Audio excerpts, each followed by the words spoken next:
So, but there's a timing standpoint they want. But I don't think I'll be on IR. I'll say that to start the season. I think, you know, I think lofty.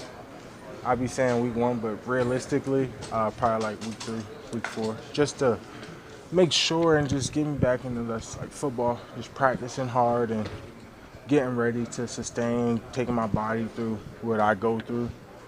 So I think it's just more of that. Like I play so free and go and the chips, and I got to learn how to simulate that in practice before they just send me out there on the field. So I think it's more of that. So I just feel like myself. What does a day-to-day look for you like right now during the first couple weeks of this? Man, I wake up. Um, you know, I wake up, come here, rehab for 4 hours, go home, rehab on my own, and I just sit around all day. Play a lot of video games and probably do push-ups with my kids in my hands, stay strong, and that's pretty much it. Where are you going from here? Will you work rehab somewhere? Are you going down to Dallas, or are you going? Yeah, I'll be rehabbing here for a little bit. I'll be here for another like 3 weeks, and then I'll be going down to Dallas, and then I'll be seeing Dr. Reef in Florida for a little bit. So I got a good plan with the staff and everybody, and I'm excited about where I'm going to be at when time the season comes. Dr. Reef. Have you worked with him before? Yeah. And I know guys that work with him, and they do a real good job, especially when it comes to ACL repairs. Yeah. Yeah, it's the 5 days. Micah, what's been the range of emotions just like the last month, right? Like you guys were in a position to really make a push for the top seed in the NFC, and then your injury, and how are you dealing with it and everything else? It's definitely frustrating.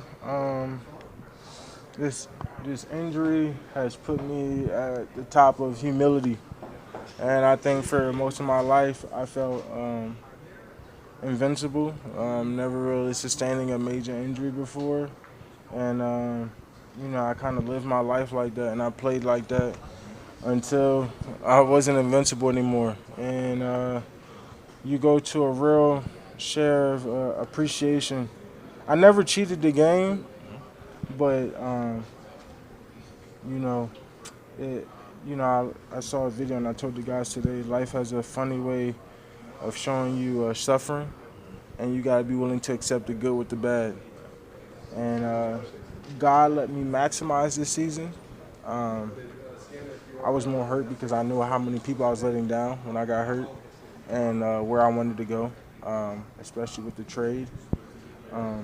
But I think he put me in a position where I could see things from a different lenses, from my family, from my teammates, how I need to approach the game, bring people along with me, and challenge myself in different aspects. I asked for strength, and he gave me this position to make me stronger. That's how God works. I asked for courage, and every day I have to build courage to fight through this injury and push myself in different ways of the pain, accepting the pain, accepting reality like I've put out there.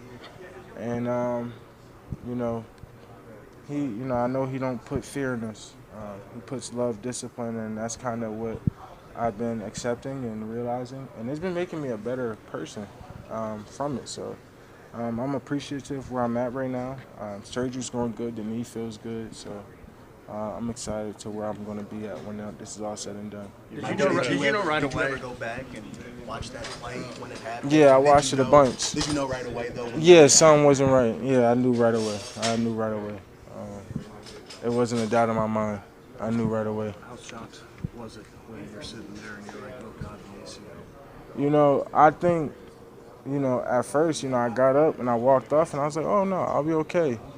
And, when Doc was checking me out, I was like, Doc, anything but the ACL. Like, make it the MCL, something, like, just anything but the ACL. He's like, I don't feel it as good.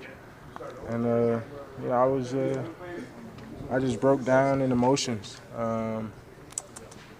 It's hard because I'm not a very vulnerable person, and during this period, I've probably been the most vulnerable I've been in the last probably my whole life of telling people how much I need them and I appreciate them being there for me. Because to be honest, man, you can't go through this injury by yourself. You have to have I can't even put my own drawers on, man. I can't shower by myself. Um, I can't even get off the bed by myself. Like, I'm so I couldn't imagine being alone. So I'm so appreciative for my family for being there for me. You mentioned How are you feeling about where the team stood heading into that Denver game? Just beat Chicago after the game.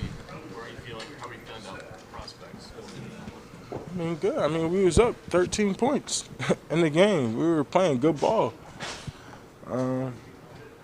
Unfortunately, things happen. I mean, there was no point in the season where I felt like we weren't a championship caliber team. At no point in the year. Even after your injury. Even after my injury, we're winning most of those games. You know, we let some get away. This is a good football team, and one thing I just challenge the guys is I wasn't here before. I don't know what it looked like before, so I can't really speak on before. But I told guys, get ready to embrace this mentality and do more than what your job's required. Because we got to get ready to fight deep water. This ain't a test, and you look at the the games we have for next year, and it's another tough year of teams that we're getting ready to face. So there's a lot of reality checks that us as players need. Yeah, I think, as fans and people, I see the same things you guys see. People want to look at the play calling, and people want to look at that, but I'm looking at the effort of the guys. I'm looking at, how guys are playing. Are we blocking? Are we getting off blocks? Are we attacking? Those are the things that us players we can control. And I think more people need to realize that. We could, you can do your job in the league. If someone says, hey, contain the edge, you can just sit outside and make sure no one gets outside, or you're going to get off the block and make a play. So sometimes it's not all about what position the coach puts you in. It's about what position you put yourself in. And that's type of reality that, and mindset that I want to bring to this team. along those lines, the big question for this team right now is whether or not Matt is the right coach to get you guys to the Super Bowl. You don't make a trade like him for anything less than that. Is he the right coach to make that run? Yeah, I believe so. I've had my fair share of coaches and people around this league that I've been around, and Matt's one of the best guys and people. As a person, I've been around since I've been in this league. I reached out to him when I started seeing this, and I said, man, when I agreed to come here, you were part of the reason why I came here.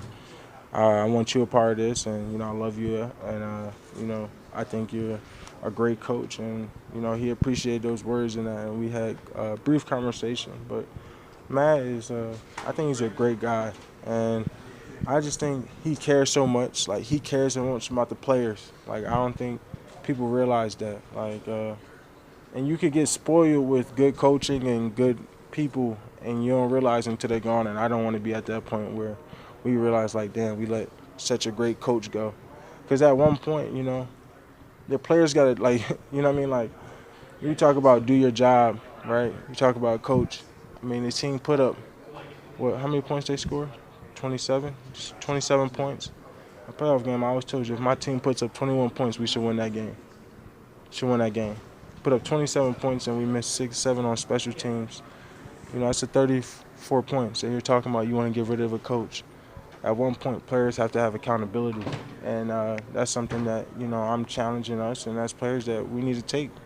We need to have accountability. How do we let that game go?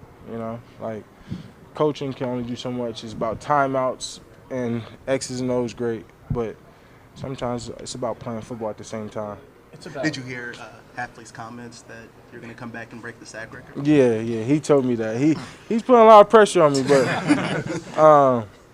I'm not scared of those challenges either. So They know I'm coming. I had a little fun with Miles. He talking about he gonna put the trophy, the Defensive Player of the Year trophy, in the training room so we could look at it.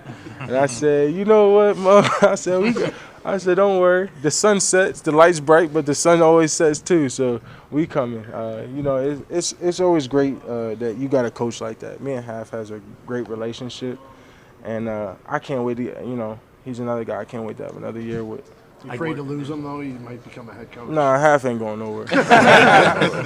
You don't strike me as the kind of guy who needs motivation, but when someone says 24 sacks, does that give you a little extra? Not really. I know he's going to do everything he can this offseason to put me in the best position. I know he's a mastermind when it comes to moving me around, and we did a lot of great things this year. And I think we just saw as a glimpse, and we're going to keep getting better, and we're going to bring some guys in and keep some guys to help us go on that run next year. You That's how I'm mentioned going to get there.